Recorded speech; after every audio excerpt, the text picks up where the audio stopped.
informativa sobre recortes de sanidad. Resulta que está pasando que las segundas visitas, toma, la segunda para ti, las segundas visitas especialistas, la primera la hacen rápido, pero la segunda tarda de media un año. Entonces, claro, la gente está protestando y nos viene a nosotros. Porque, claro, el problema está que si una segunda visita tarda más de un año pueden pasar cosas graves. Lo importante es que se proteste para que de alguna manera la gente, pues, reaccione.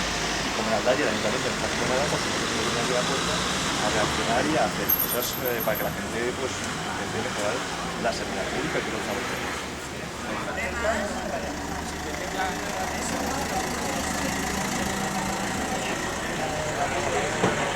Las segundas citas están tardando más de un año y medio, entonces hay que protestar, porque los que no protestan están donde están, nosotros tenemos que estar aquí en la calle. Vale, pues nada, que vaya bien, Venga, suerte. Los socialistas de Aldaya han salido a la calle a protestar y repartir una hoja informativa, en la que se denuncia la demora en las segundas visitas a los especialistas, que han llegado en casos a sufrir una demora de un año. Vecinos de Aldaya han contado su caso a concejales socialistas. Carmen Jávea parece que no es consciente de lo que ocurre en su pueblo, o hace oídos sordos. Ni los médicos ni los pacientes tienen la culpa de los recortes y privatizaciones del gobierno del PP, decisiones que van contra la sanidad pública. Carmen Jávea lo consiente en su pueblo. Nosotros vamos a hacer todo lo que esté en nuestras manos.